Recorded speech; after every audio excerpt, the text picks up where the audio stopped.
Here's a psychology fact you're not ready for. Sometimes avoiding your problems is the smartest thing your brain has ever done for you. Nobody wants to admit that, but it's true. Psychologists call this experiential avoidance. Once you understand it, you'll stop blaming yourself for something your brain was wired to do. Every self-help guru tells you the same thing. Face your problems, push through, don't run. But here's what they never tell you. Your brain didn't develop avoidance by accident. It developed it because at some point in your life, avoidance saved you. And your brain never forgot that. Your relationships, your habits, your anxiety, your procrastination, all of it is connected to this one deeply misunderstood pattern. Until you understand it honestly without the toxic positivity wrapped around it, you will keep fighting yourself in a war you were never supposed to win. But here's where it gets even worse. Most people hear the word avoidance and immediately think weakness. They think laziness, cowardice, character flaws, and that shame is actually what keeps the cycle going. You avoid. You feel ashamed for avoiding. Then you avoid the shame of avoiding. You're not broken, you're just trapped in a loop nobody bothered to explain to you. Here's the painful part. I need you to sit with this one. Psychology doesn't say avoidance is always wrong. Research in adaptive coping theory shows something most people never hear. Strategic avoidance can lower cortisol, preserve mental energy, and prevent burnout. In situations where direct confrontation causes more damage than delay, not engaging is sometimes the psychologically correct move. Read that again. There are situations where not dealing with something right now is the right call. The problem isn't avoidance itself. The problem is that most people use it on everything, including the things that actually need to burn. Your brain cannot tell the difference between a tiger chasing you and an email from your boss. To your nervous system, both are threats. When a threat feels too large or too emotionally loaded, your brain defaults to the one thing that always worked. Don't engage, survive today. That's not weakness. That's millions of years of evolution doing exactly what it was designed to do. But here's the brutal truth. Nobody says out loud. Later never comes unless you decide it does. Avoidance that protected you as a child from conflict, from rejection, from instability becomes a prison when you carry it into adulthood. What was adaptive at 8 years old becomes self-destruction at 28. You keep using a survival tool in a world that no longer requires you to just survive. And this next part explains why your life hasn't changed yet, no matter how many times you've promised yourself it would.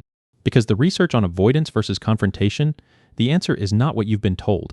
A study in the Journal of Personality and Social Psychology found something striking. People who used avoidance in low-control situations actually had better mental health outcomes. Low control means situations you genuinely cannot change. In those cases, forcing direct confrontation doesn't build resilience, it builds helplessness.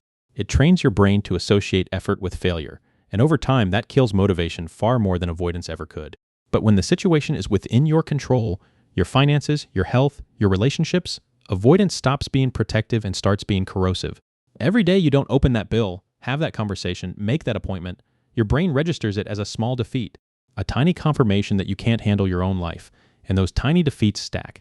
This happens because avoidance gives you immediate emotional relief, while the cost gets charged to your future self. Your brain is not built for long-term thinking, it is built for right now. Every time you avoid, you are paying for today's comfort with tomorrow's crisis. Your brain doesn't see that trade, but your life feels it. Your mind thinks avoidance is keeping you safe. But the reality is, it's keeping you small. If that hit you, good. It means you needed it. Because here's the truth you've been avoiding about your avoidance. You already know what you're not dealing with. You don't need more clarity. You don't need the right moment. You don't need to feel ready. The feeling of readiness is something your brain manufactured to justify waiting. It is not a signal to act. It is a stall tactic dressed up as wisdom. The problem isn't that you don't know what to do. The problem is that not doing it has become more comfortable than starting. And comfort left unchecked is just slow-motion self-destruction, wearing a very convincing disguise. So here's what actually works. And it's not just push through it, because that advice has never helped anyone who was genuinely struggling. Stop labeling avoidance as a character flaw. Start treating it as information. When you notice yourself avoiding something, ask one question. Is this situation inside or outside my control? If it's outside your control, a person's reaction, an outcome you can't influence, a past you can't change, strategic disengagement isn't avoidance. It's wisdom. Give yourself permission to not fight battles you cannot win. That's not giving up. That's knowing where your energy actually belongs. But if it's inside your control, that avoidance is a signal. Not that you're weak, not that you're lazy, but that this thing carries emotional weight you haven't processed yet. 9 times out of 10, you're not avoiding the task. You're avoiding the feeling that comes with it. The fear of failure, the fear of judgment, the fear of finding out something about yourself you don't want to know. And that fear doesn't go away by waiting. It grows. Every single day you leave it untouched, it gets louder and harder to face. So start small, embarrassingly small. Not because small steps are inspiring, but because your brain needs evidence that engagement is survivable. One email, one honest conversation, one decision you've been postponing for months. Not because you're ready, because you've decided your future self deserves better than the excuses your present self keeps making. Psychology says avoidance sometimes works, but it has never once built a life worth living.